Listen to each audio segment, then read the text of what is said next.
ကျွန်တော်ဒီနေ့ထပ်ပြီးမျှဝေပေးမှာကတော့ကျွန်တော်ဒီလက်နဲ့ပုံဆွဲလိုက်တာနဲ့ဒီပုံ shape လေးတွေပေါ်လာမှာနော် into shape ဆိုတဲ့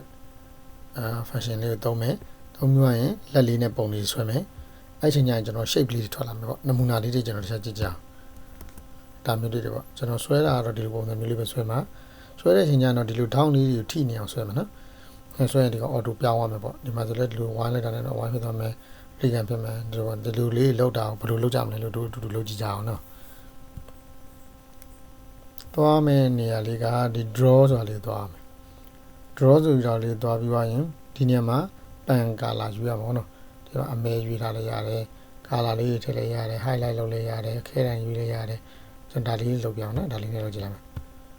okay ဒါယူလိုက်ပြီအဲ့လိုက်ပြီးတော့ဒီနေရာမှာ draw with touch ကျွန်တော်ကိုယ့်အကို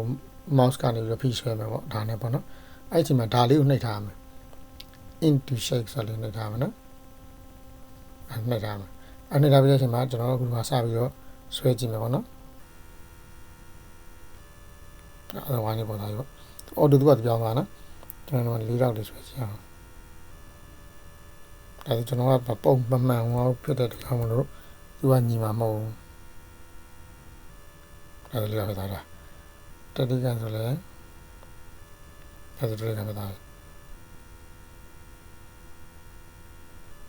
အဲ့ဒါလည်းစုရရမှာပေါ့နော်အဲ့ဒါကျွန်တော်တို့ဒီလို shape လေးတွေဆွဲရဆိုတာသဘောပေါက်သွားပြီနောက်တစ်ခုကသူ့ဘာသာသူအထက်မှာ color လေးနဲ့ဒီလိုပုံစံမျိုးလေးဖြစ်အောင်လုပ်တယ်ဆိုတာလည်းမခက်ခဲဘူးသူကကျွန်တော်ကဒါနဲ့အမဲကြီးနဲ့ဆွဲပြလိုက်လို့ကျွန်တော်ဒါနဲ့ဆွဲကြည့်လိုက်မယ်ဒါလေးကိုနှိပ်ထားမယ်နော်ဒါလေးမနှိပ်ထားရင်ပုံပြောင်းမှာမဟုတ်ဘူးဒါလေးနှိပ်ထားမယ်အဲ့ဒါဆိုအကြောင်းလေးနဲ့ပြသွားမှာပေါ့နော်အဲ့ဒါ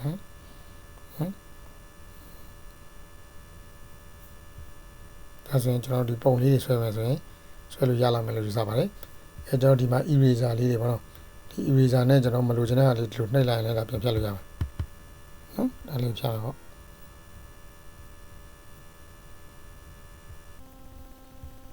ဒီ eraser လေးသုံးတဲ့အချိန်မှာဒီနေရာလေးကိုသိထားမယ်နော်ဒါလေးနဲ့ဒါ stroke eraser ဖြစ်တဲ့ကြောင့်မလို့ဒါဒီ stroke မြင်းတွေကိုဖြတ်လို့ရမှာပေါ့ဒီမြင်းပုံမှာကျွန်တော်ဒီလိုလေးနဲ့ပြတ်သွားမှာပေါ့နော်ဒါကဒီမြင်းလေးတွေဖြတ်လို့ဒီ stroke eraser လေးဒီလိုဖြတ်လိုက်ဒါဆိုရင်ကျွန်တော်ဖြတ်လို့ရတာကြီးပေါ့နော်ဒီကောင်လေးဖြတ်မယ်ဆိုတော့ရှင်းတယ်သူကရွေးပြီး delete နဲ့လိုက်ရုံပဲဒါလွယ်ဆုံးပဲနော်ရပါမယ်အားလုံးစင်ပြီပဲလို့ယူဆပါတယ်နောက်များမှာလည်းအခုလိုမျိုးဘုသူတို့ရဲ့ရကြဗီဒီယိုလေးတွေထပ်ပြီးတော့တင်ပေးသွားမှာဖြစ်ပါတယ်ဗီဒီယိုသစ်လေးတွေတင်နိုင်တွေ့နိုင်အောင်ခေါင်းလုံးလေးကိုလည်းနှိပ်ပေးသွားကြပါအောင်နော်ဗီဒီယိုလေးတွေကိုအားပေးတဲ့အနေနဲ့ like and subscribe လေးလည်းလုပ်ပေးသွားကြပါဦးတောင်းဆိုပါတယ်